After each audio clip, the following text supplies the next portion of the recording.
Comienzo con grabar. Bueno, la bibliografía lo mandé a Tecnocopy, como quedé. Le mandé todo el material a Tecnocopy y le pedí que me pase nuevamente el de Rothman, mejor articulado, para no hacer yo ese escaneo que puede quedar mal. No me contestó y todavía no me envió nada, así que voy a insistir nuevamente. Fue la misma semana. Al otro día que estuve con ustedes en la clase le escribí. Es raro que no conteste. Tecnocopy, a quien le escribí.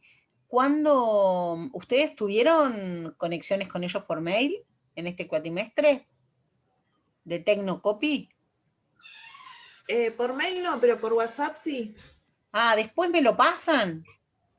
Sí, Para por así- WhatsApp responden, profe. Ah, bueno, no lo tengo el WhatsApp. El cuatrimestre pasado fue todo por mail, pero me sorprendió que no contesten, porque contestaban rapidísimo antes. Entonces, si ustedes me lo pasan, así yo le paso la bibliografía a ellos también y les pido el de Rothman para subir. ¿Mm? Ané, ¿te puedo agregar algo? Sí. Yo voy a ir anotando todas las preguntas que hay en el chat. Recién justo una compañera preguntó la fecha y otra compañera ya la respondió. Yo voy a dejar un ratito a ver si el mismo curso va respondiendo, porque muchas veces esa información está, ¿les parece? Sí. Y cada tanto, cada 20 minutitos, media horita, vamos a retomar las preguntas si no se respondieron. Bien. Gracias a los que responden ahí. Hay una parte, ustedes tienen en la primera clase, para los que se conectaron por primera vez hoy, fíjense que les expliqué cómo abordar la página, cómo ir en la página viendo las distintas partes donde está la información. El cronograma es una de las partes, ¿sí? Así que eso lo pueden ver ahí. Y ahí dice que una compañera lo mandó y se ve mucho mejor. Bueno, buenísimo. Si lo tienen, envíenmelo. Ese chat es el chat de ustedes, ¿no? El WhatsApp de ustedes. Bien. Después pásenme el WhatsApp de Tecnocopy. El WhatsApp de ustedes es de ustedes. Ahí no vamos a ingresar nosotros. Pero si alguien tiene el de Rothman mejor, pásenmelo, así se lo subo. Porque por ahí les es más fácil con alguno que esté bien. Yo la verdad que lo que tengo está mal. Ahí está el de Tecnocopy. Perfecto. Muchas gracias. Damaris dice que le ingresen al WhatsApp. Puso su teléfono un poquito más arriba, me parece. Bueno, vamos largando, ¿les parece ya? Somos más o menos 100. Vane, ¿querés que, disculpás si entendí bien, Sí. ¿querés que el material que se lee mejor ya te llegó o querés que pida que me lo envíen a mi correo? Ah, sí, si no, que se lo envíe a tu correo, mejor. Dale. Si les parece bien, aquella compañera creo que comentó que tiene la copia, se lee mejor, si quieren me lo pasan a mi mail y después con Vane lo vamos a subir a la plataforma, al aula virtual. Gracias, Bien. Bueno, empezamos entonces con el tema de hoy, ¿sí? Hoy vamos a ver las escuelas de pensamiento, que es que de alguna manera nos muestran las distintas visiones del pensamiento económico, ¿sí? Imagínense que cuando uno estudia economía, está como que cada escuela es una materia en sí, se estudian con mucho detalle. En este caso, para esta materia, lo que nosotros vemos es un pantallazo de todas esas escuelas, considerando lo más importante de cada uno. Fíjense que el texto de Rothman es muy sencillo, igual el de Narodowski, son sencillos de abordar, tienen pequeños fragmentos de los pensadores, tienen frases, tienen una explicación histórica del momento en donde se empezó esa escuela, pero además ustedes cuentan con material pedagógico, didáctico en la plataforma, que son diferentes videos que los pueden como iniciar en el tema, ¿no? Ustedes pueden ver ese video, después van a escuchar esta explicación, luego leen el texto y claramente todo eso va a permitir que se comprenda todas estas líneas de pensamiento, ¿no? Los videos son lindos, algunos son más largos, otros son más cortitos, ¿sí? Pero en general representan bien el pensamiento y lo más importante de esa escuela en particular, ¿sí? Yo voy a subir una presentación en donde me voy a apoyar para la explicación, Esa presentación se las voy a subir, Nacho va a subir otra específicamente de los neoclásicos. No se preocupen porque les subimos las presentaciones, ¿eh? O sea, no es que la vamos a usar acá y no la tienen más, sino que se las vamos a subir, ¿sí? Voy a compartir y ustedes me dirán si la ven.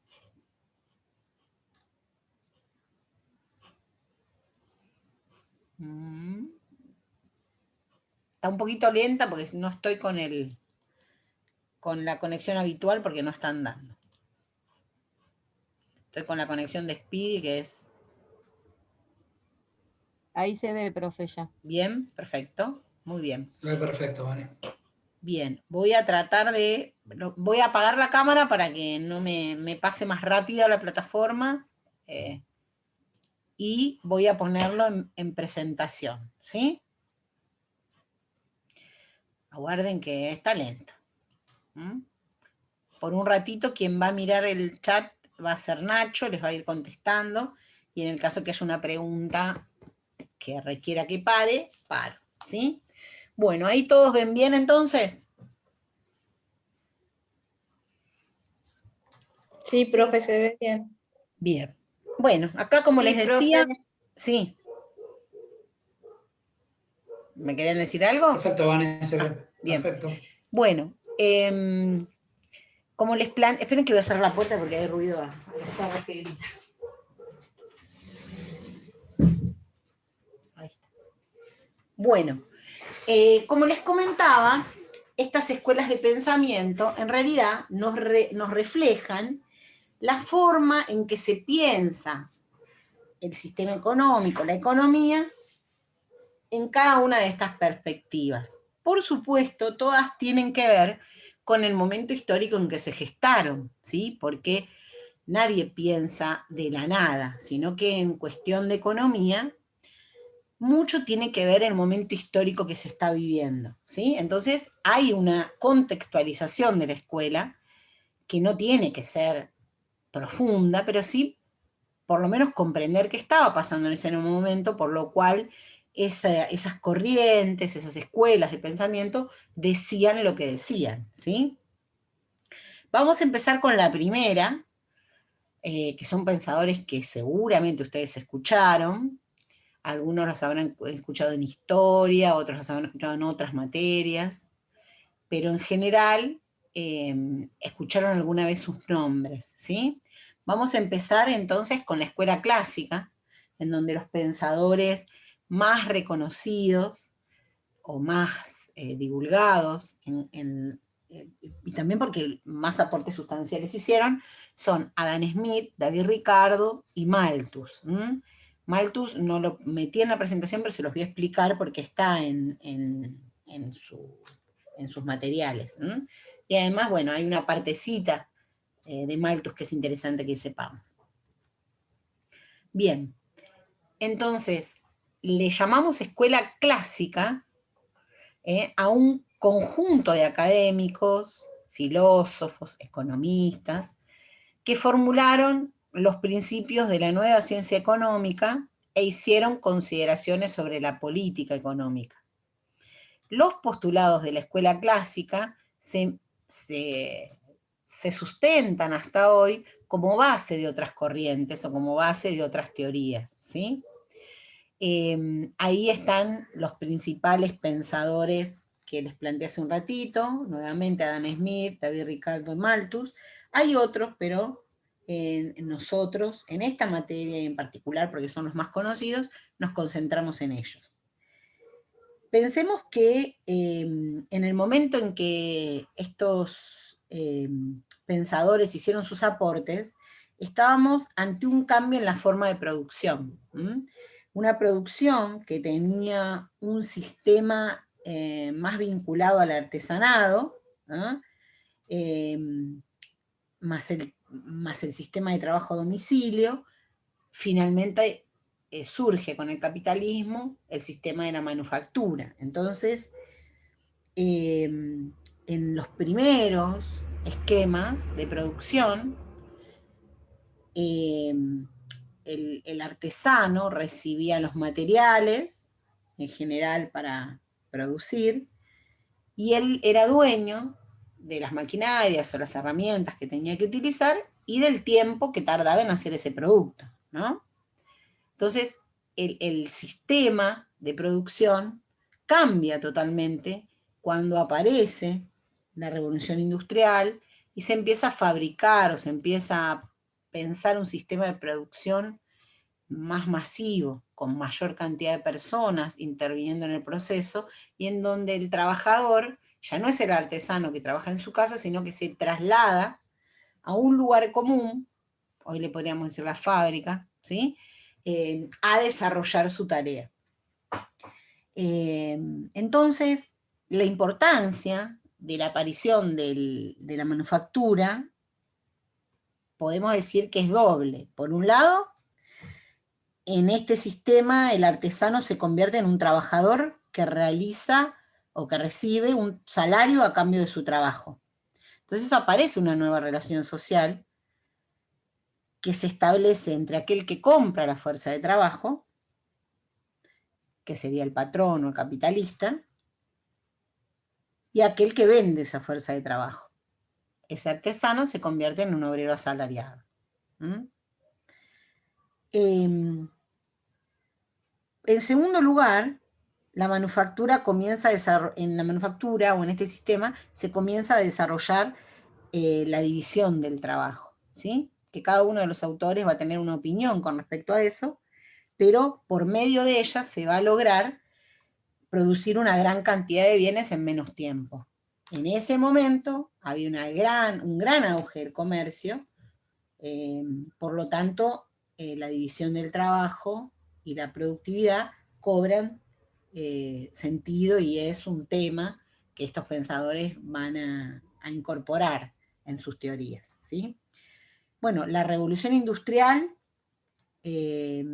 supongo que ya la vieron en otras materias, pero estamos hablando de las invenciones producidas a partir de utilizar nuevas técnicas basadas en el carbón, el hierro, el vapor, y a su vez una gran expansión del comercio internacional que abrió nuevos mercados y dieron lugar a una gran transformación económica que fue conocida como la Revolución Industrial. Y tuvo fuertes repercusiones en el ámbito social, en el ámbito político y, por supuesto, en el orden económico de la sociedad. Bueno, en ese mundo estaban inmersos los pensadores clásicos. Adam Smith, Robert Ricardo y otros piensan la economía en ese momento histórico, ¿sí? No es exactamente en el mismo año, pero están impregnados por ese momento histórico, ¿sí? Entonces vamos a empezar con Adam Smith,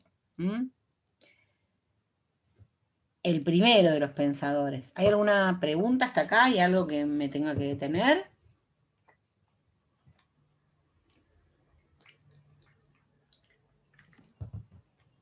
Ahí estaba acotando un alumno, Vane. Una alumna, si querés seguir, yo así no leo. Bien. Bueno, entonces, Adam Smith nació en 1723, tuvo actividades como docente, conoció a Quesnay, que es un pensador vinculado a los preclásicos, publica su libro, Una investigación sobre la naturaleza y la causa de las riquezas de las naciones, o mejor conocido como La riqueza de las naciones, y su preocupación principal, por supuesto, estaba basada en qué pasa con la riqueza, cómo se produce la riqueza. De alguna manera esto lo plasma en el título de su libro y es una preocupación presente en el contexto clásico. ¿Sí? ¿Ibas a hablar? Disculpa, te quería comentar que Nicolás nos trajo en términos de contexto histórico que en 1840 la implementación de los ferrocarriles le generaba nuevas rutas comerciales a Inglaterra. Sí. Él comentó eso. Sí. Sí, bueno, fíjense entonces cómo estábamos en un momento de un mundo que estaba cambiando sustancialmente su forma de vincularse con la producción e incluso con el consumo, ¿no? Entonces, Adam Smith, en La riqueza de las naciones, que es su obra, planteaba una pregunta que estaba bastante similar a lo que se preguntaban los preclásicos, nada más que cada uno la responde de distinta manera, que es de dónde sale la riqueza de una nación, ¿no? ¿Cómo se consigue la riqueza de una nación? Esa es una preocupación. Acá aparecen dos conceptos clave de este autor como respuesta. Recuerden que les comenté que estoy simplificando su pensamiento, estoy diciendo los aportes más importantes. Entonces lo voy a vincular a esta pregunta que era sustancial en el pensamiento de Adam Smith. Perdón. Entonces, los dos conceptos claves es el primero, la división del trabajo como fuente de productividad. Lo que sostiene Adam Smith es que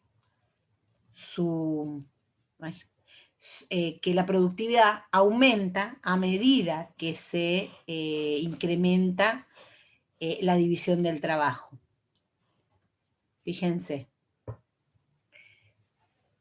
¿Cómo incrementar la riqueza? Ante esta pregunta y la vinculación con la división del trabajo, podemos decir que él está hablando de una división técnica del trabajo, ¿no? No confundir con la división social del trabajo.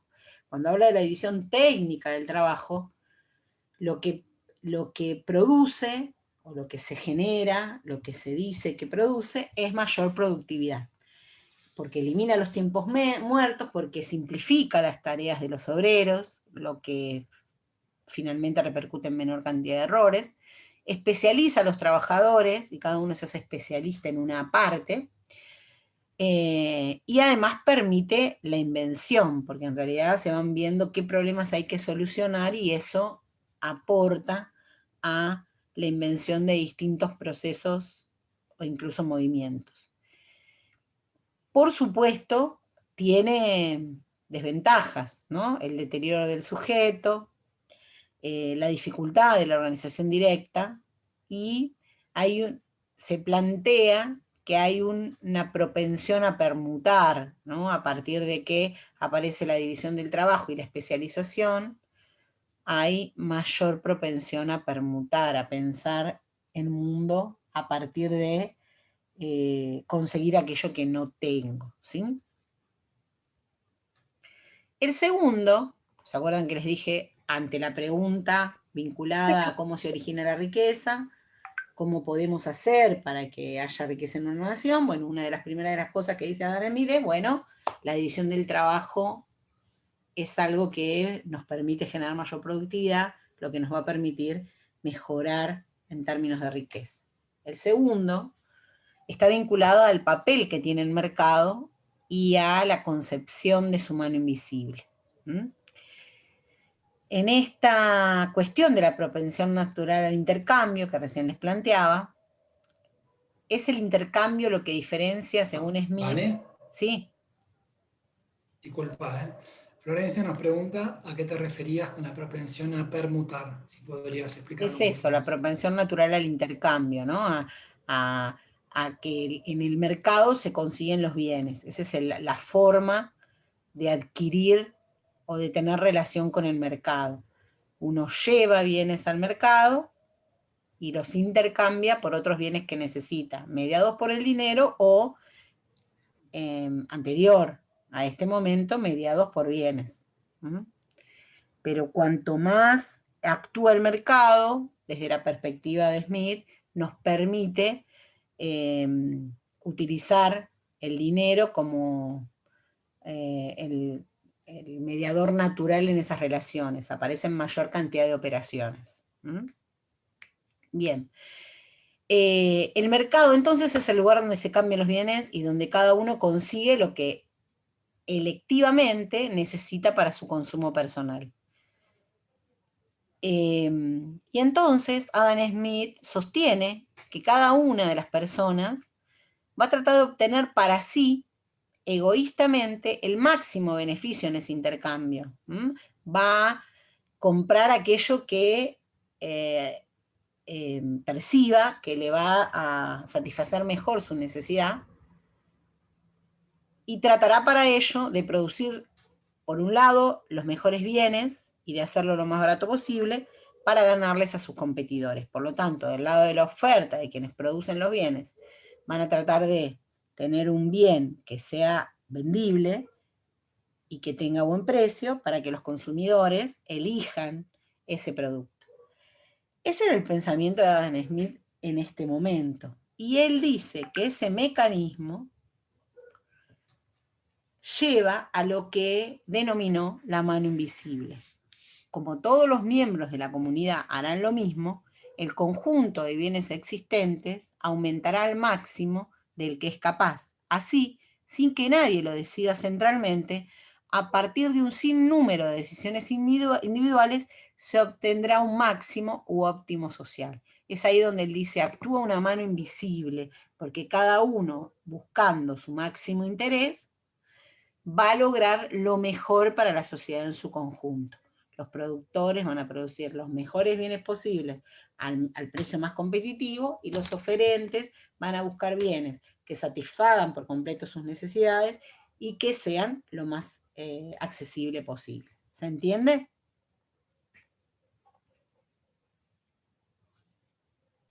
Sí. Bien. Y Y bueno, profe, se vamos entiende. Sí, profe. Muy bien. Ahí, Vane, vamos complementando en el chat a unas consultas o profundizando lo que estás explicando. Bien. Perfecto. Bien.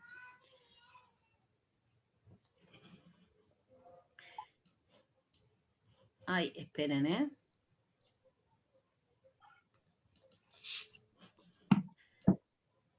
Yo no sé si ustedes ven también, ¿les tapa la presentación la cara de ustedes o no?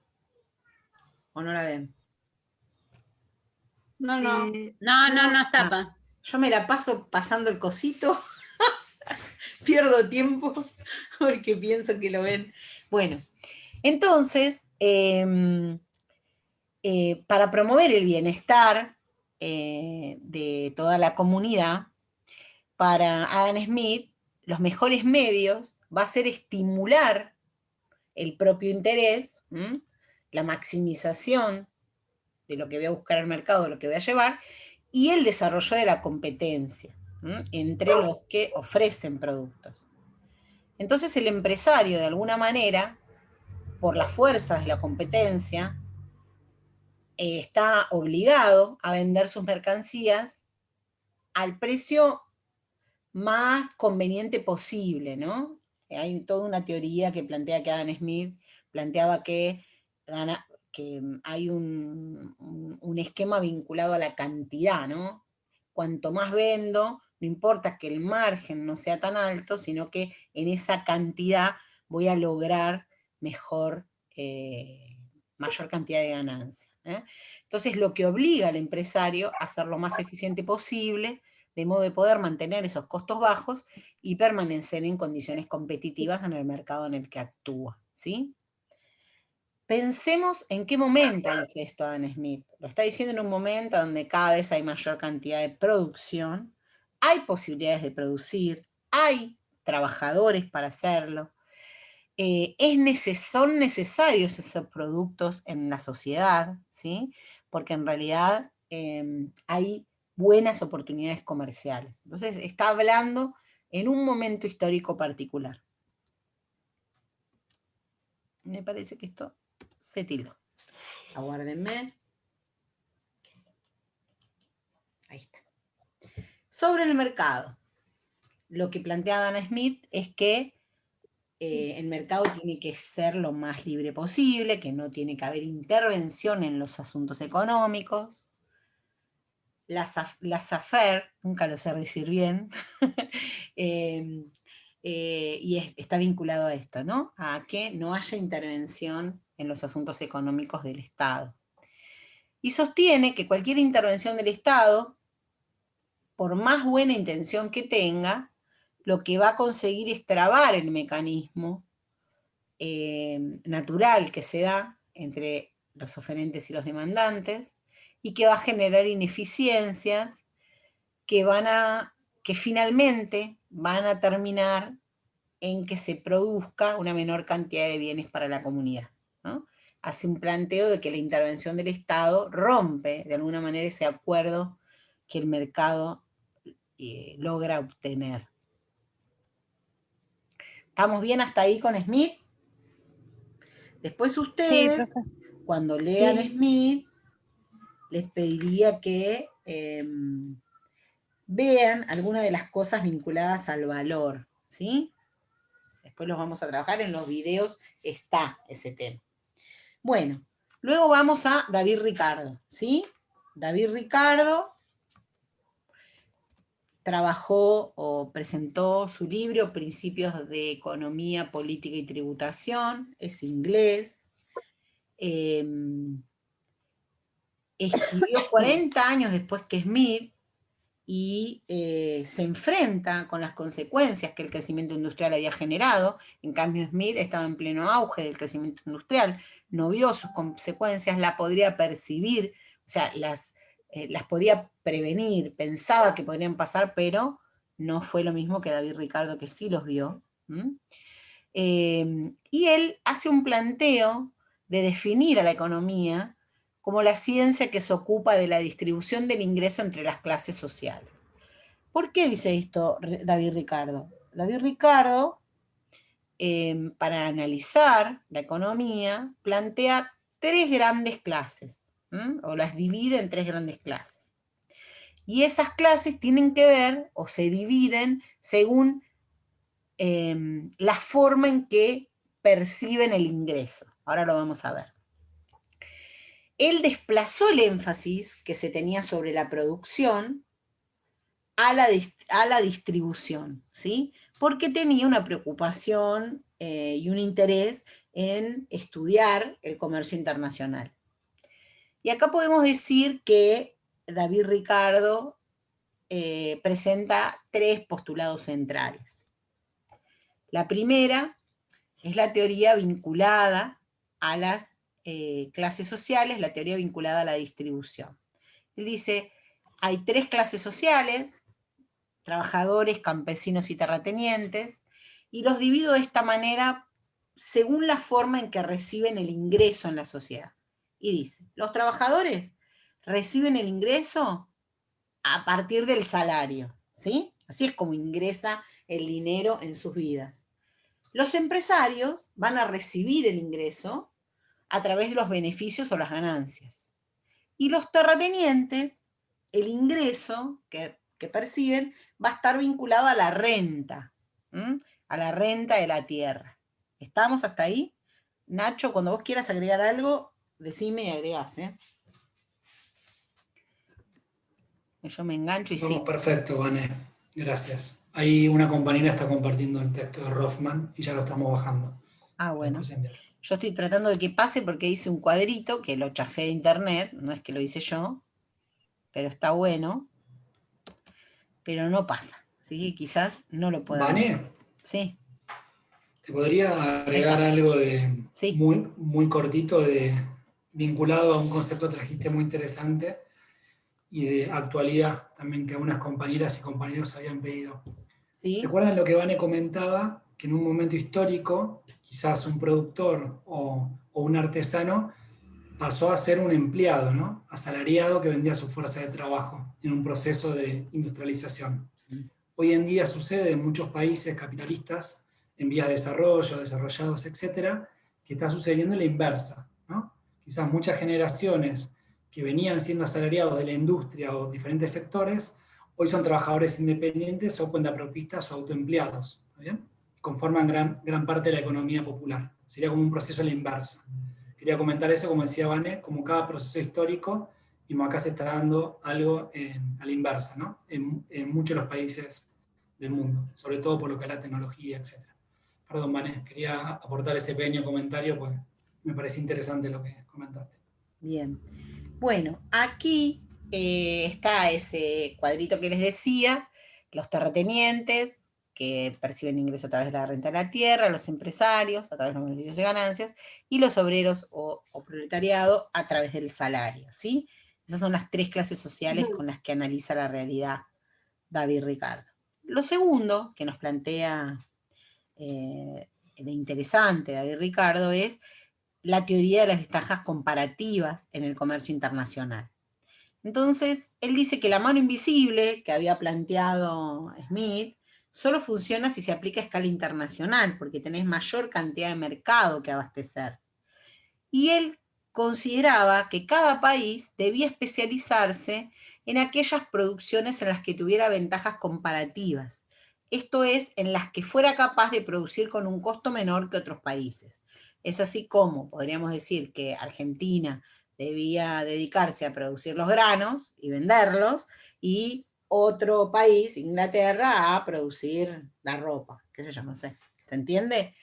Hablaba de esas en relación a esas ventajas. Por eso él plantea como segundo de los postulados más importantes es la teoría de las ventajas comparativas, que está muy bien representado hasta con ejemplos en el texto de Rothman, ¿sí? También en el video. Profe, ¿puedo hacer una pregunta? Sí. Con lo que planteó recién, ¿puede relacionarse con el tema de los sectores? Por ejemplo, usted dijo Argentina podría ocuparse en, digamos, la materia prima, primer sector, supongamos. Ya, por ejemplo, Gran Bretaña, el tema de la industria. ¿Tiene relación con esto que está planteando, lo que digo? Y sí, ¿O no? un país que tiene gran riqueza natural, por supuesto va a tener una ventaja comparativa para producir, pero no necesariamente siempre es así, ¿sí? Claro. Podrías tener desarrollado una industria y poder hacerlo.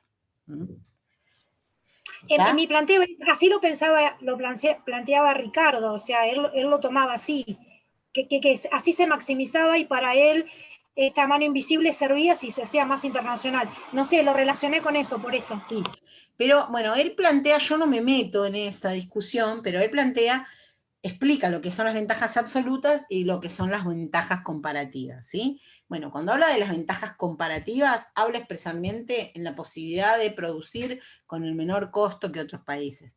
A veces hay ventajas absolutas sobre otros. Por ejemplo, si uno tiene producción de granos y en otro lado no hay, bueno, tengo una ventaja absoluta con respecto al otro, porque el otro no va a tener granos, ¿sí?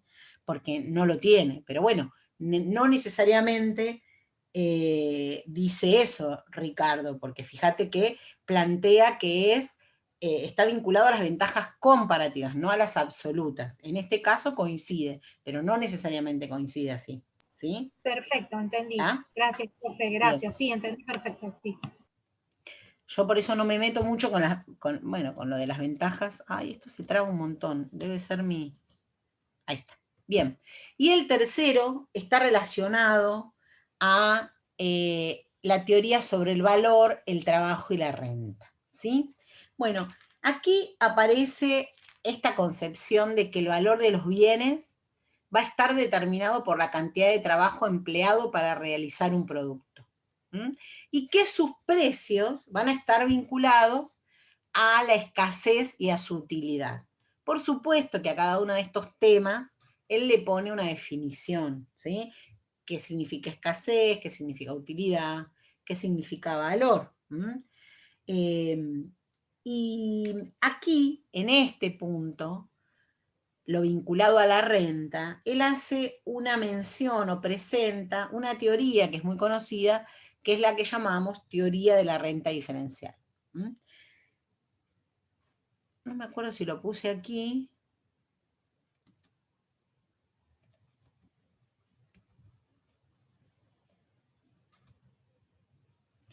No lo puse, pero se los cuento.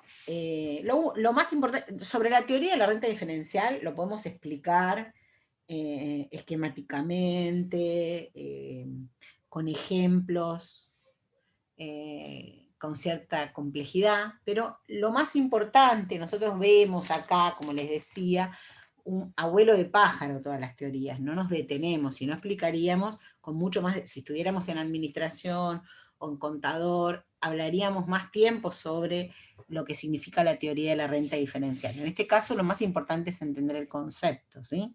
No tanto toda su explicación.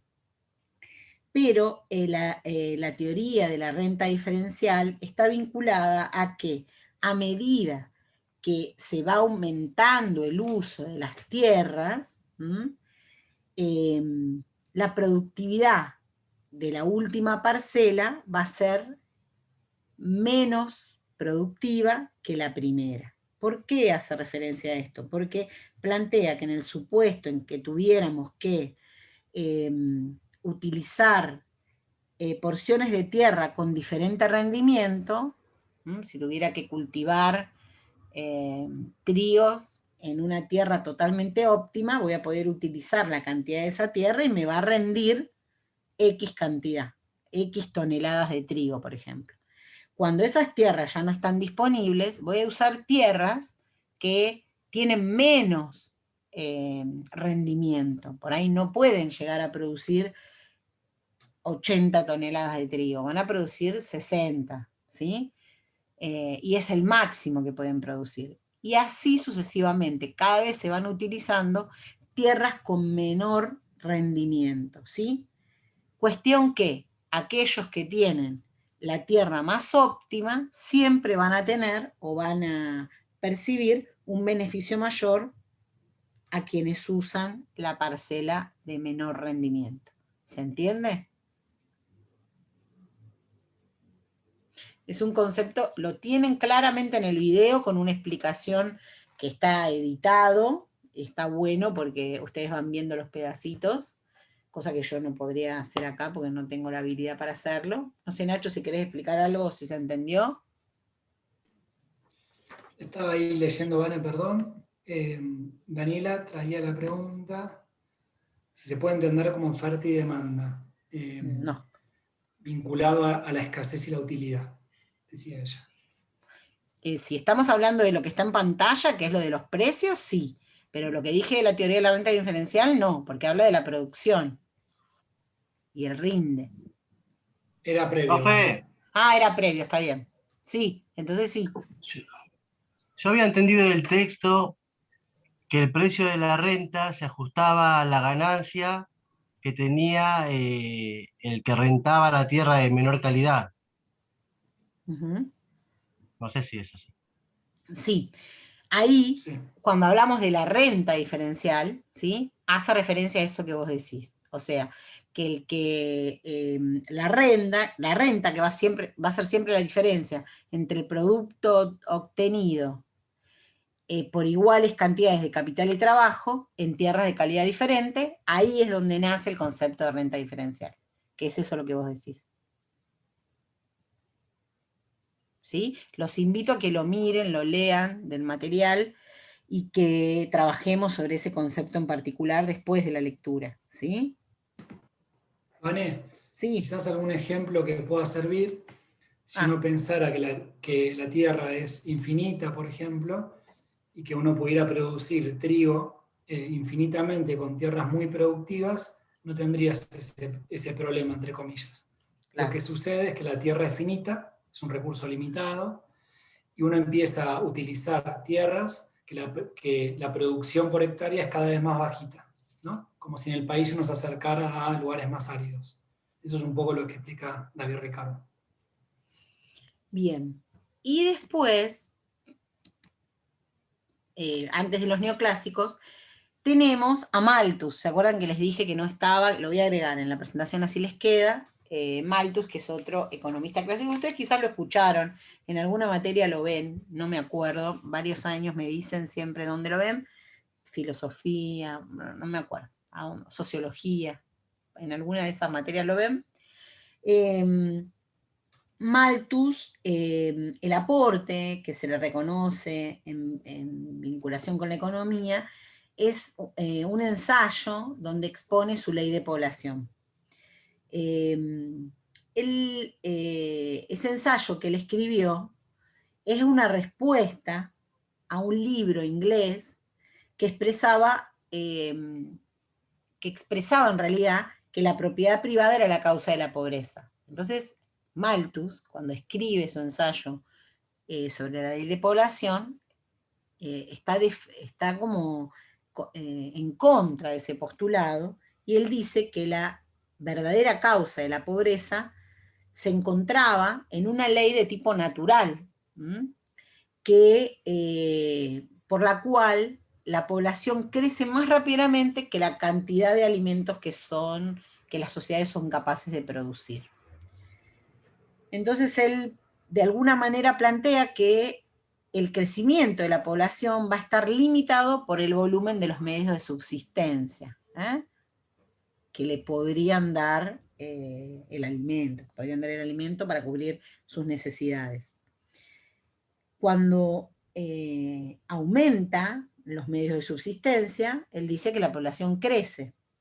Es decir, que a medida que aumenta la producción de alimentos, por cualquier medio, crece el número de familias, pero lo hace, según él, mucho más rápido que la producción, y entonces provoca de esta manera una insuficiencia de alimentos. Según Malthus, este es el origen de la miseria y del hambre en la población, pero él dice que el crecimiento siempre tiene algún medio el crecimiento poblacional siempre tiene un medio que impide ese crecimiento ilimitado. Entonces los diversos factores que van a frenar el crecimiento poblacional, según él, son que, por un lado, los que aumentan la tasa de mortalidad, como las guerras, las hambrunas, los virus, podríamos decir, ¿no? Las bacterias, lo que estamos viendo ahora. Y por otro, los factores como el vicio y la restricción moral, que disminuían la tasa de natalidad. Por lo tanto, Malthus estaba de acuerdo en desalentar la procreación. Tampoco creía en la beneficencia pública, ni que el Estado tenía que acompañar para la subsistencia de los individuos que no pudieran soportar su propio sustento, ¿sí? Por supuesto que la teoría económica o la evolución económica posterior contradijo sus pronósticos, porque en realidad las mejoras tecnológicas incrementaron de forma enorme la producción de alimentos y también la utilización creciente de otros elementos que se usan socialmente, ¿no? Los anticonceptivos, los cambios en las costumbres familiares produjeron que la tasa de natalidad de los países industrializados sea menor que en esos tiempos. En cuanto a las clases, él planteaba que había un grupo que para él eran las clases improductivas, y esos eran los terratenientes, la burocracia, el clero, etc., pero que según él no eran tan improductivas como lo pensaban otros, porque en realidad se dedicaban a consumir y con eso equilibraban, ¿sí? O sea, no está de acuerdo con el concepto de clases productivas y clases improductivas. Y bueno, rompe Malthus con la postura central de la tradición clásica, de la idea de la escuela clásica, sobre un permanente equilibrio entre oferta y demanda. Él dice que lo que va a producir o puede producir el equilibrio es las cantidades producidas versus las cantidades consumidas, pero como él no cree que puede haber sobreproducción de alimentos, por ejemplo, nunca puede haber mayor cantidad de alimentos que cantidad de personas dispuestas a consumirlos, por su realidad, por cómo crea su realidad. Es por lo único que se conoce Malthus, se estudia más fuertemente en otras ciencias, sobre todo por la justificación de aquellas cuestiones que naturalmente bajaban la tasa de natalidad o aumentaban la mortalidad. Pero... Profesora, este pensamiento, obviamente que es, digamos, clásico, yo una vez leí en una revista científica, sí. y ese postulado estaba dando que a mayor cantidad de población que hay en el mundo, estaba produciendo un déficit en el consumo, como que no alcanzaba todo lo que se producía para alimentar toda esta cantidad de población en el mundo. Sí, hay digamos, para esta época es algo lógico que se plantee estas cosas. Mira, hay un economista que, bueno, en la academia no se lo quiere mucho, se me está olvidando el nombre, en un cachito se los voy a decir, porque en realidad escribe libros de economía para el público en general, entonces, por supuesto que escribe con un lenguaje más llano y con ejemplos. Él plantea que el problema de la producción de alimentos hoy no es que no hay tecnología para producir, sino que se producen más alimentos, él dice, para alimentar máquinas que para alimentar personas, porque plantea que las producciones están vinculadas a producir otro tipo de cosas, otro tipo de alimento, ¿no? Quizás el artículo que leíste, que fue un artículo, o varios artículos salieron con el pensamiento de Malthus, fue a partir de la gran producción de nuevos tipos de energía o la producción para los nuevos tipos de crianzas de animales, no me sale el nombre. Estoy tratando de pensar el nombre del que escribe. Es un indio, pero se me olvidó el nombre ahora. Raj Patel se llama. Raj Patel habla sobre las dificultades en la producción de alimento actual y dice que no pasa lo que dice Malthus, pero que no hay, o sea, no se utiliza toda la capacidad de producción para la producción de alimento en todos los países, que hay un destino diferente a la subsistencia de las personas. A eso se refiere, y hubo toda una ola que trajo de nuevo el pensamiento de Malthus. Y después ustedes seguro que lo ven en sociología, por, bueno, cómo desalentaba la beneficencia y la intervención del Estado en el sostenimiento de, en ese momento, como se hablaban de los desposeídos, de los... de los espacios a donde albergaban a quienes necesitaban la beneficencia, cómo desalentaba ese tipo de gasto, ¿no? Ni con la beneficencia privada ni con la pública, planteaba Malthus, que era una pérdida de recursos. Un amigo, Malthus, un amigo. Justo para trabajo social, ¿vieron? De hecho, Vane, corregime que se me vienen a la cabeza ejemplos contemporáneos, todo lo que es, como decía Vane recién, diferentes combustibles derivados de caña de azúcar, por ejemplo, y también producciones más intensivas con mucha tecnología, que ese alimento que se le da a los diferentes animales, que después es producción de carne, también como provee de muchos alimentos, ¿no? Que no van directamente para el ser humano, sino que se meten en otros circuitos productivos. Hoy en día está sucediendo. Eso es lo que plantea. Bueno, ahora terminamos con los clásicos.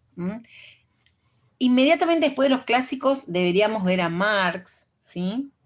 También tendríamos que ver a Keynes, de ambos, para que no se les abrume la cabeza hoy dándole todas las teorías, porque si bien está planificado así, entendemos que es un montón de información y además hay que leerlo.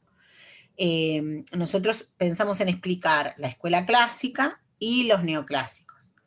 Marx y Keynes, hoy ni bien terminamos la clase, yo les subo dos videos, uno en donde explico Marx y otro donde explico Keynes, para que ustedes lo puedan ver tranquilos la semana que viene, antes si pueden, pero antes del inicio de nuestra clase, a las 19:45, ¿se entiende?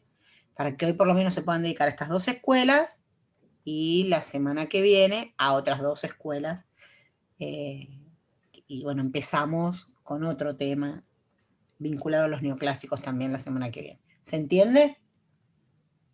Un poco para no abrumarlos con todo a la vez. Sí, profe. Sí. Vale. Patricia pregunta, yo tengo el nuevo texto, que tengo entendido tiene 112 páginas, si el texto de Rothman es de 102 páginas, no sé si es la otra versión o algo. La totalidad es de 207 páginas, pero en el cronograma les dice los capítulos que vemos. Los capítulos y las páginas tienen. Jessica, sí, la clase la vamos a subir siempre, como dijimos anteriormente. ¿Estamos? Bueno, Bueno, te tengo que pasar como administrador, Nacho, ¿no? ya puedo compartir, ¿eh? ¿Ah, sí? Ah, entonces. Creo que sí, a ver. Yo Ah, tengo- bueno. Espera, Como que yo arrancamos. creo que yo tengo que dejar Les- de compartir, ¿o no? Antes que. está muy bien. Ahora sí. Ahora puedo.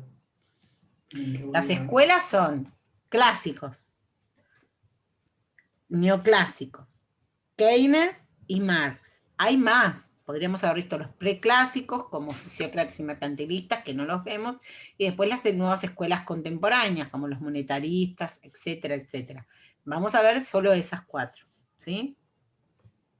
¿Ahora podés o te tengo que pasar algo?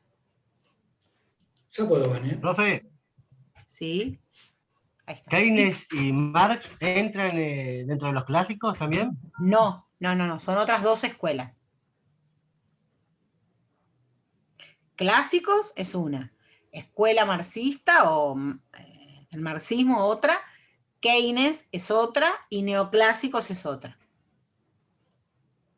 Si miran, les subí una foto que están todas las escuelas en una línea de tiempo. No es para que se aprendan la línea de tiempo, sino para que vean que son distintas. ¿Mm? Sí, la vi. En la página, en Sí. la clase.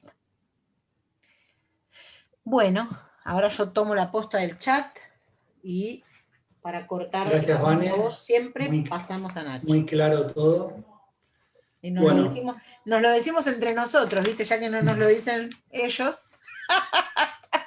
Yo me comprometo, vengo una trayectoria con estudiantes de económicas, así que trataré de hablar muy lento y decir conceptos muy simples. Y si me ven que me voy de vuelta para el otro lado, me frenan. ¿Está bien? Y aparte, como soy apasionado, yo me engancho. Así que bueno, arrancamos nomás. Como siempre dice Vane, si a veces damos a un ejemplito un poquito más complejo, más profundo, también para aquellos alumnos y alumnas que estén interesados, a veces puede servir, pero no se preocupen que siempre van a ser los conceptos más generales, más fundamentales. ¿Está bien? Eso es lo importante de la clase. Voy a compartir una presentación que luego subiremos al aula virtual también. ¿Ahí ven bien? Sí, ahí se está por empezar a ver. Sí, se ve bien. Bien, Se yo ve como bien. dijo Vane voy a minimizar esto. Me parecía interesante comenzar reflexionando.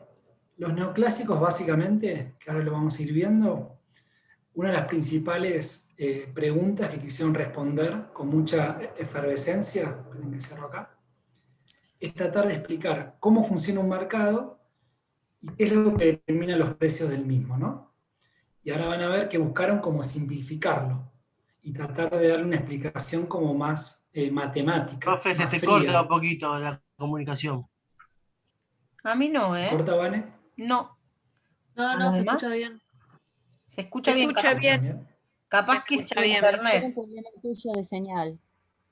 Mm, Sí, se escucha Puede bien. ser entonces. puede ser que sea tu señal. Bien. Ujú. Bueno, continúo. Lo que le trajimos de los neoclásicos es un poco cómo pensaban, cuáles eran los supuestos que tenían a la hora de desarrollar muchos modelos, instrumentos que no vamos a ver claramente todo hoy, ¿no? Vani, ¿querés silenciar los micrófonos? Sí, voy a silenciarlos. Chicos, Dale. silencio los audios, pues si no, somos muchos, no van a escuchar nada. Igual todos pueden activarlo si quieren preguntar algo, ¿eh? Está permitido que lo desactiven, pero los silenciamos porque si no, no van a escuchar. Ahí está. Ok. Gracias, Vane. De nada. Y les decía que básicamente lo más interesante de los neoclásicos y que hoy en día está como muy vivo, si uno va a una universidad, gran parte de todas las escuelas y los modelos que se estudian están bajo el enfoque neoclásico, ¿está bien? Y su principal análisis sería obsesión, es tratar de entender cómo se determinan los precios desde el punto de vista de los empresarios, de los emprendedores, de los productores y del lado de los que consumen, ¿no? De los consumidores. Esperen que pasamos. Ahí se habla mucho de la teoría subjetiva del valor o la teoría objetiva del valor. Vane hoy mencionó en un momento que para algunos pensadores los bienes y servicios valían, o para algunos siguen valiendo, por lo que cuesta producirlo, ¿no? O por lo que socialmente cuesta producirlo. Y para otros, creen que el valor de un bien o un servicio depende por la escasez que tenga ese bien o servicio y por lo que los consumidores o las personas que estén dispuestas a comprar esos bienes. ¿Está bien? Ahí como diríamos que tenemos como las dos escuelas ideológicas respecto a cuál es el precio, cuál es el valor de intercambio de un bien. ¿Está bien? Los neoclásicos ponen su foco en que los consumidores y la escasez de ese bien es lo que va a terminar determinando un precio. Llevándolo a la práctica, si uno fuera al almacén del barrio y comprara una bebida o comprara un paquete de arroz, bajo esta mirada simplificada, ese valor de cambio, ese precio, va a depender de lo que los consumidores estén dispuestos a comprar ese bien, ¿está bien? Y de la escasez relativa. No le va a importar cuánto tiempo tardó en producirse, ¿está bien? Y cuál es el costo de ese bien. Si el costo de ese bien es superior a lo que la gente está dispuesta a pagar, ese bien no va a valer, ¿está bien? Se va a ir afuera del mercado. Sus principales supuestos son que el consumidor va a querer hacer rendir su dinero. Van a ver que muchas cuestiones culturales o de la actualidad pareciera que tienen mucha relación con esto, ¿no? Más allá de que uno después pueda analizar si es real, si es parte real o si es totalmente real.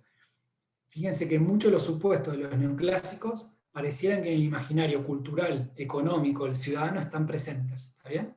Como decíamos previamente, es una escuela que penetró muy fuerte, y hoy en día, en muchas universidades del mundo, los anteojos que se toman en la universidad, o cuando uno estudia economía, está con la mirada más neoclásica. Entonces, los consumidores van a querer maximizar su dinero, ¿está bien? Ese ingreso van a querer tratar de gastarlo lo mejor posible. Y el productor, el emprendedor, el empresario, sea pyme, sea una empresa grande, siempre va a querer, Vane lo dijo antes, en esa competencia tratará de tener los costos lo más bajos posible y el precio lo más alto posible. Los neoclásicos dicen que en algunos mercados el precio, el empresario lo va a poder definir más y en otros no. En otros va a estar, dicen, los consumidores en los mercados, en los diferentes mercados de bienes y servicios van a querer hacer rendir su dinero lo mejor posible, buscando satisfacción personal, que ellos le llaman utilidad, y los productores van a tratar de vender lo más caro posible al costo más bajo. ¿Van a querer decir algo? Perdón. Se me cortó un poquito ahí, a mí, pero alguien, Florencia pregunta, la escasez, dice, ahora te cuento, ¿la escasez sería la existencia limitada de un bien o servicio? Eso pregunta Florencia. Y por otro lado, es verdad que a veces te moves del micrófono y se te apaga la voz en los finales de las frases. Dale, Vane, perfecto. La escasez de ese bien o servicio siempre va a depender de la cantidad de personas que quieran ese bien, ¿está bien? Según esta mirada. Uno podría pensar que hay muy...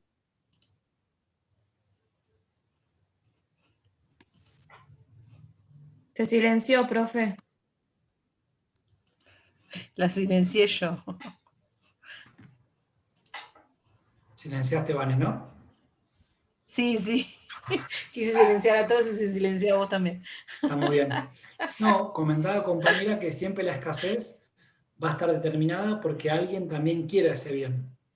Uno podría pensar en un bien natural de la naturaleza que es muy escaso, pero si no hay un mercado, si no hay consumidores que lo demandan bajo esta teoría, ese bien no es escaso. ¿Está bien?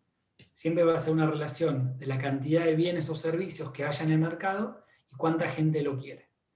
Por eso históricamente las famosas piedras preciosas o los diamantes, que costaba mucho obtenerlos en la naturaleza y había gente con poder adquisitivo que los quería en el mundo, valían tanto. ¿Está bien? Lo mismo podría pasar en un desierto, si hay personas que no tienen abastecimiento de agua, en ese desierto seguramente un litro de agua valdría mucho, ¿no? Porque hay muy poca agua presente, y si tuvieras mucha gente que quiere ese litro de agua, según esta teoría, estaría dispuesta a pagar mucho más de lo que pagaría si hubiera mucha agua.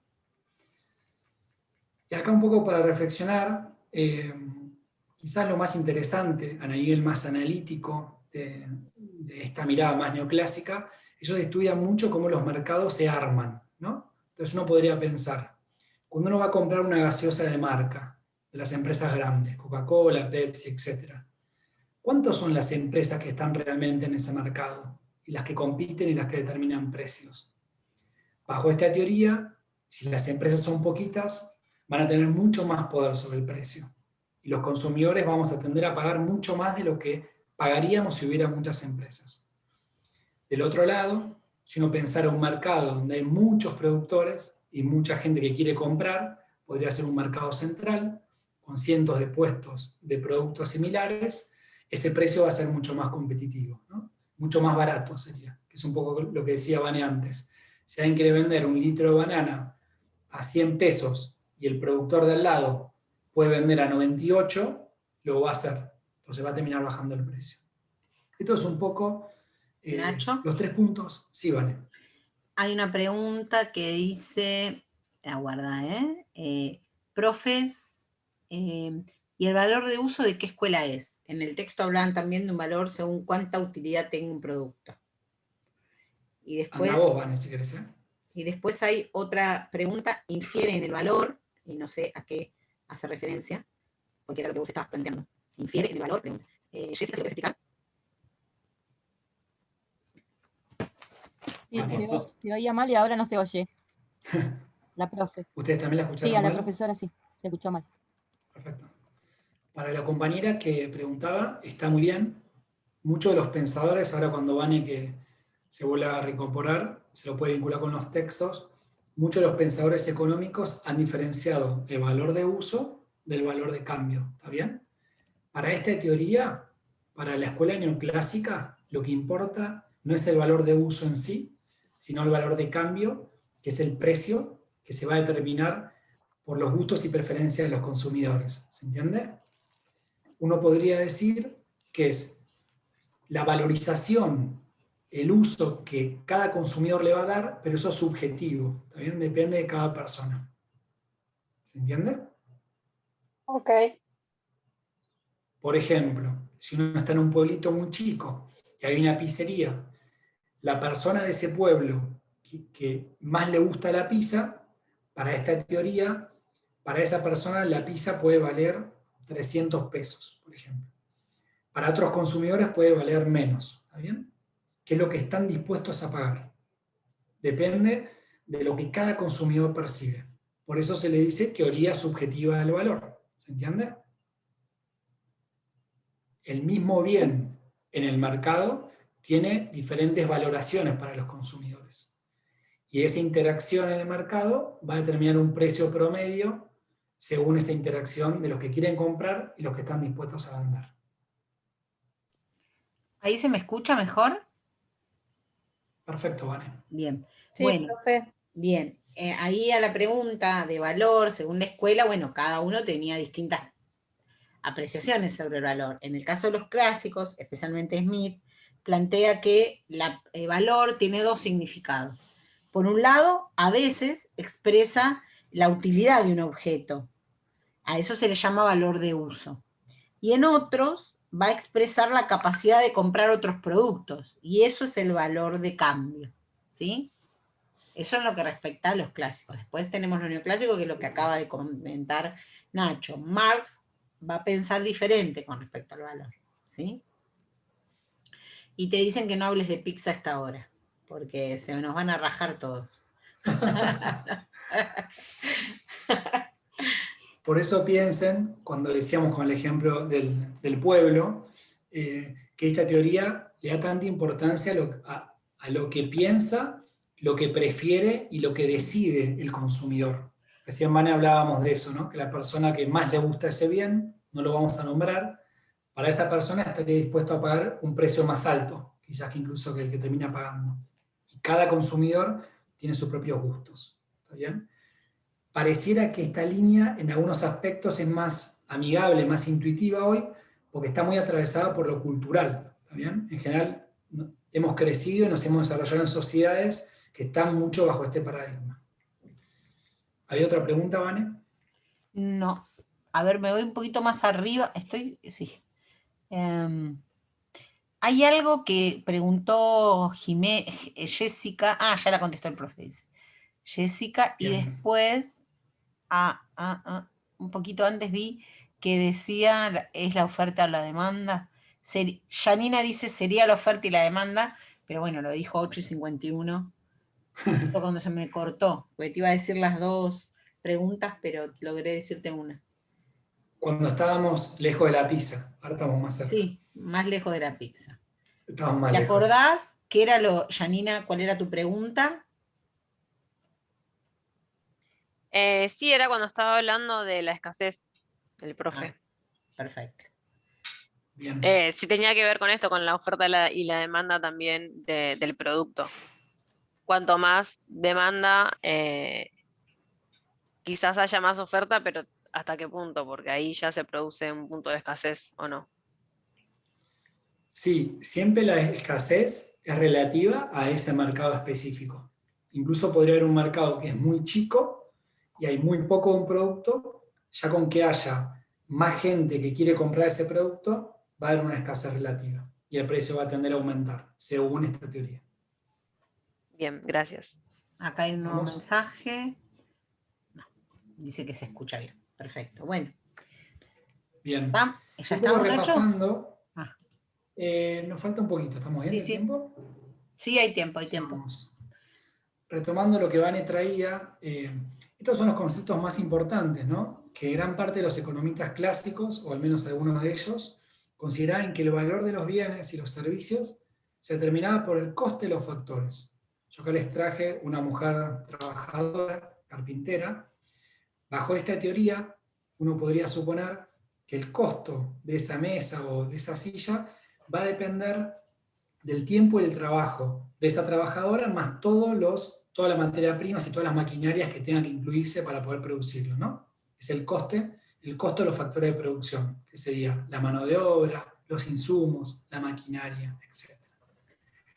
Para los neoclásicos, en cambio, el valor se determina por la utilidad que le reporta al consumidor, ¿está bien? Utilidad en términos de qué es lo que el consumidor quiere comprar, qué satisfacción le da, por qué cree que es importante. Eso es muy subjetivo, como dijimos antes. Y su escasez relativa. Los neoclásicos no solo consideran las preferencias y los gustos de cada consumidor, piensan que es una teoría muy individualista, ¿no? Cada persona y lo que esa persona valora en el mercado es importantísimo. Y además le suma la escasez relativa.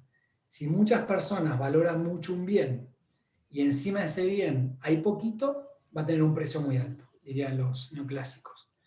Desde un punto de vista de los clásicos, en la definición más tradicional, dirían que no, que el valor de esos bienes va a depender de cuánto sale producirlos. ¿Bien? Los neoclásicos son tan determinantes que ustedes piensen que un bien que siempre valió y que hubo gente que lo compró o que lo quiso obtener, desde lo más básico hasta lo más mundano, si de repente los consumidores no están dispuestos a pagar lo que sale producirlo, ese bien ya no vale más a nivel, no tiene un valor de cambio, no tiene un precio, ¿está bien? Y ese productor debería desaparecer y dejar de producir eso. Después dice que los consumidores estarían dispuestos a pagar más. Por otra parte, mientras más escaso sea un bien, mayor valor tendrá. ¿Está bien? Como decíamos hoy, lo más importante acá es que ustedes sepan que hay dos teorías o dos miradas sobre lo que es el valor de cambio, que el precio es lo que refleja eso. ¿Está bien? Uno puede mirar cuánto sale hacer ese bien, que pareciera ser muy intuitivo, o a la vez puede mirar cuánto la gente valora ese bien. También parece intuitivo. ¿Está bien? Quizás en la realidad también nos sirvan los dos análisis para poder mixarlos y como tenerlo presente. Y para cerrar, Vane, para no hacerlo muy largo, vamos a contarles de Marshall, que bueno, que yo les traje una fotito de él. Fíjense, como decía Vane hoy, en el momento histórico, ¿no? 1840, 1924, ya un sistema productivo industrializado que venía creciendo, incluso con momentos de expansión muy grande.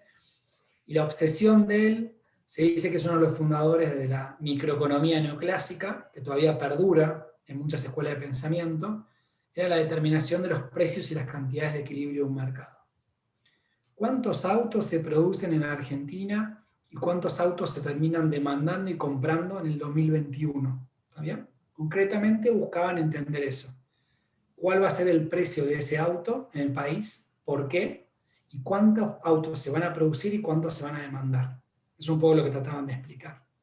Y lo más importante que sepan, por su carrera, por suerte no van a profundizar, es muy tedioso, que toda esta teoría utilizó mucho la matemática, ¿está bien?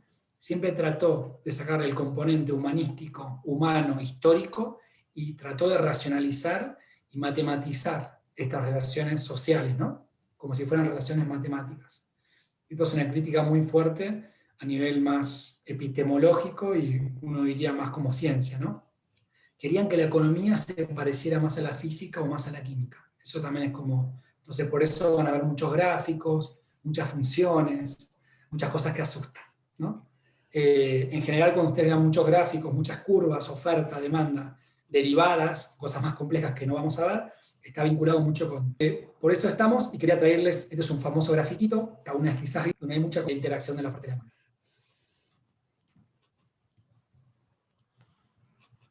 Estamos, ¿vale?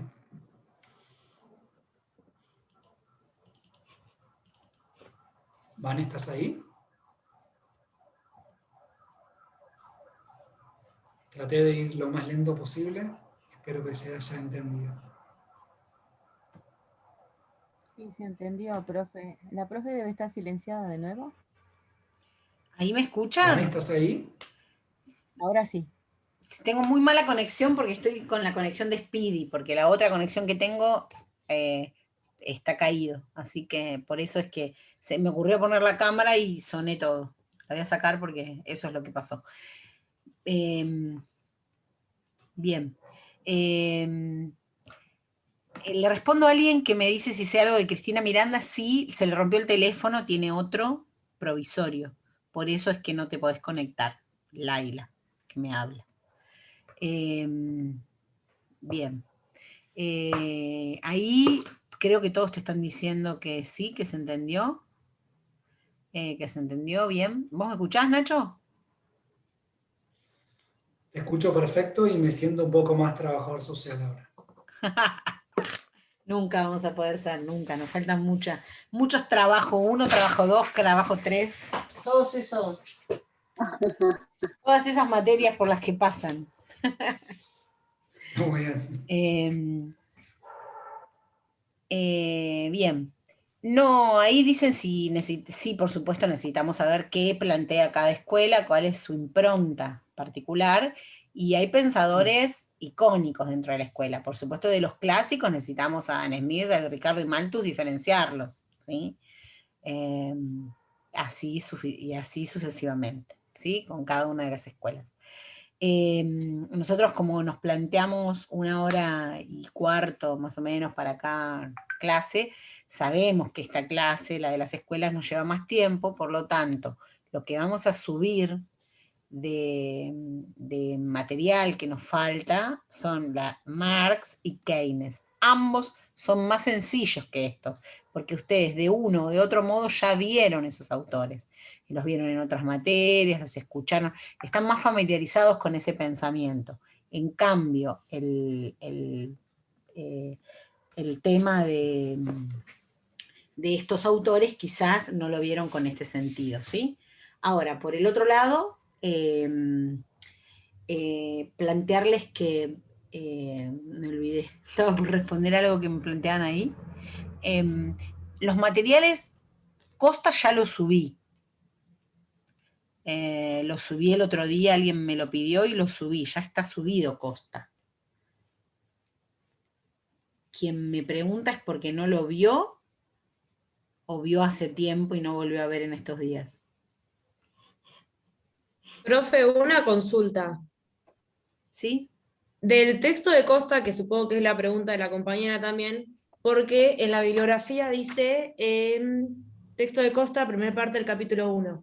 Sí. ¿Qué sería ahí el primer punto del capítulo 1 y para la próxima clase sería el punto 2 del capítulo 1?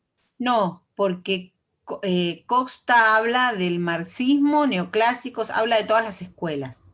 Entonces, como inicialmente estaba dividida la clase por escuelas, en una decía una parte y en otra. Ahora es todo. ¿sí? El capítulo 1, Ok. ¿sí? Para la semana que viene, si me dejan ver en el cronograma, les digo lo que viene. Aguárdenme, que tengo que mirarlo. Recuerden, como dijo Vane, que tenemos el cronograma subido también, para que después pueden consultar, si quieren ir estudiando y adelantando. Quizás ahora está un poco confundido el tema de los días, porque lo cambiamos por el paro de la primera jornada. Tienen que tener un poco de paciencia porque al tener esta conexión tan mala hoy, tarda un poquito en que yo llegue, ¿sí? Ya les digo qué temas tienen que ver. Bien, nosotros estamos, hasta ahora vimos escuelas de pensamiento, no, estoy en otro lado. Estoy en otra materia, espérenme un minuto que voy a elementos. Aguarden. Y ya les digo.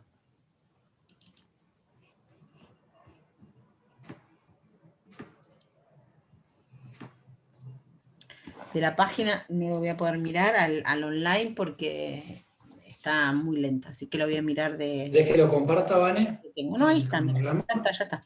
No se preocupen. ¿Sí? Tenemos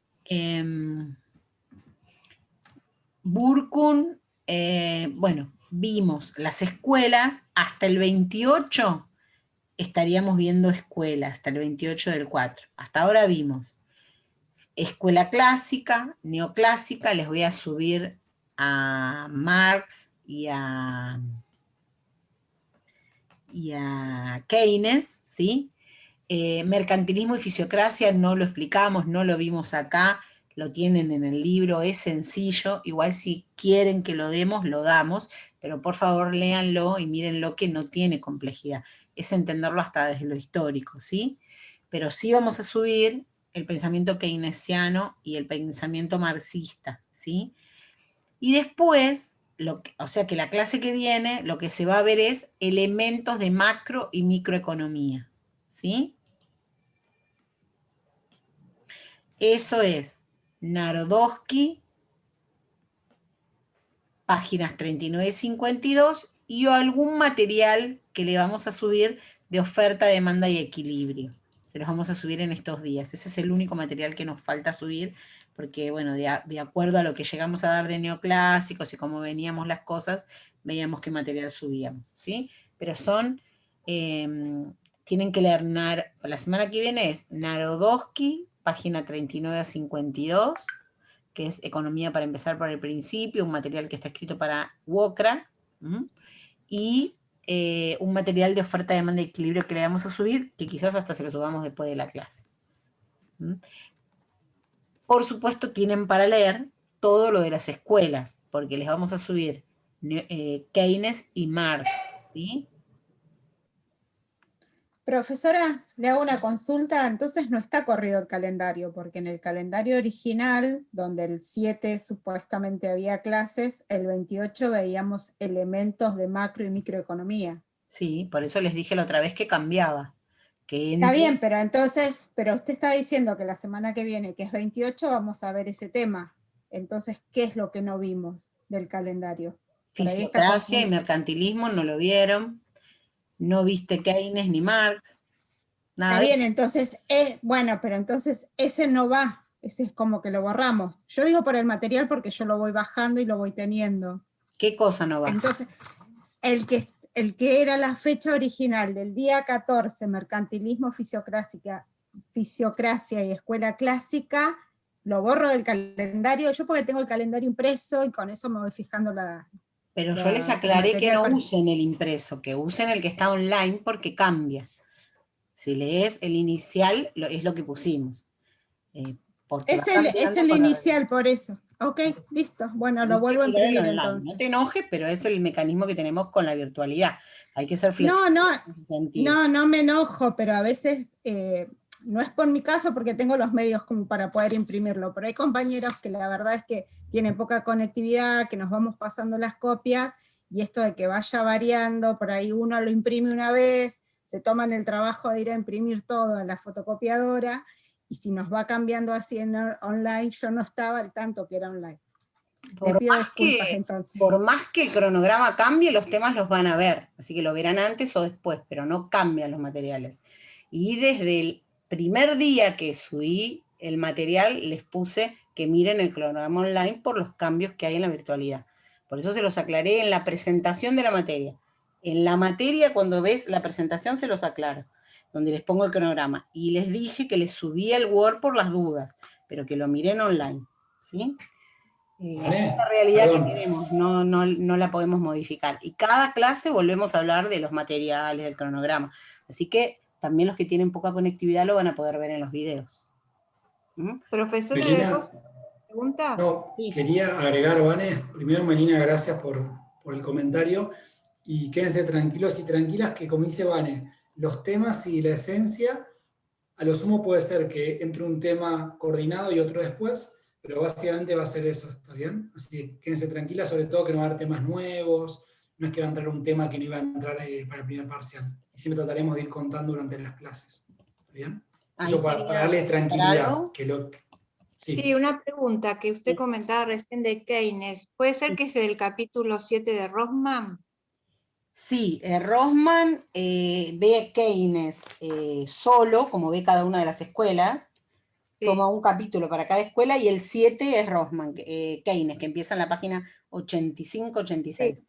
El neoclásico en la 75 y es el 6, ¿sí?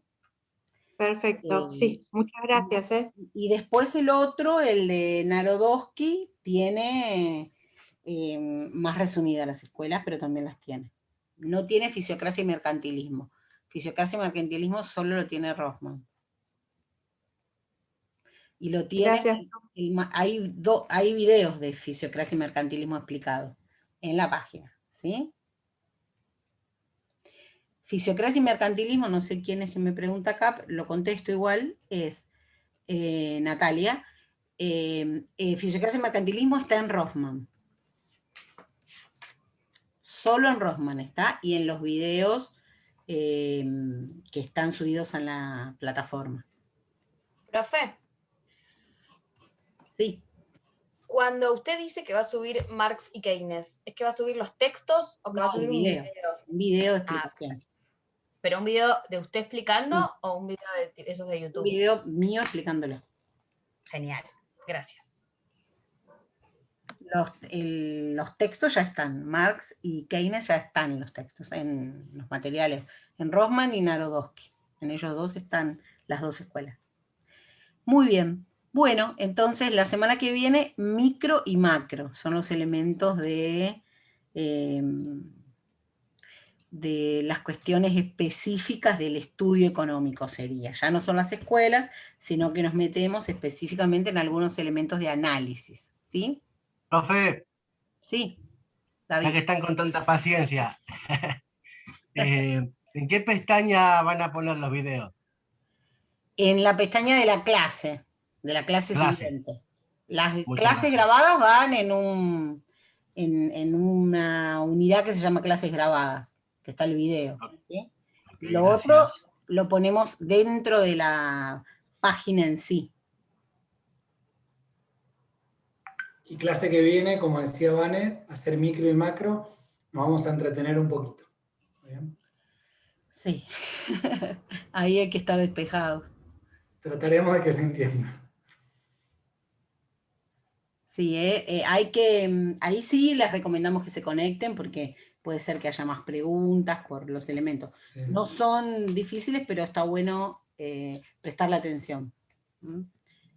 Porque, bueno, sí son temas que por ahí no vieron. En cambio, como les decía, Keynes y Marx estoy segura que ya lo vieron, más allá de que lo tomemos desde el punto de vista económico, pero por ahí los elementos de micro y macro no. Jessica, no te preocupes. Queda grabada la clase, siempre va a quedar grabada la clase. No sé quién es que me dice. No son temas difíciles, Jessica, no te preocupes que lo vamos a hacer amigable. Sí, Nicolás, la clase queda grabada siempre, salvo que pase algo en el sistema, pero en general no pasa. Que no se grabe, pero siempre la grabamos y la subimos. Lo mismo que los Power, se suben, ¿sí? Hay que bajarles un poco la calidad porque si no a veces les van a pesar mucho. Bueno, chicos. Yo logré todo, perdón, profe, pero yo logré bajar todo y la clase, los apuntes, todo, y bueno, se pudo encontrar fácil. Al menos de mi parte lo pude lograr. Claro. Los Power, viste que a veces te pesan un poco, o para imprimir tienen mucho color, ahí le pueden, lo pueden pasar a escala de grises, no es necesario imprimirlo a color, las presentaciones. Porque, bueno, se gasta mucho más y demás, y no, la verdad es que no hay nada indicado con color. Si hubiera algo indicado con color se los diríamos, pero está con color para que sea vistoso que lo vean, no es necesario que lo impriman con color. ¿Está? Muy bien. Bueno, hasta luego. Entonces, nos vemos entonces. Muchas gracias, profe. Hasta luego. Hasta la próxima. Gracias. Que tengan un buen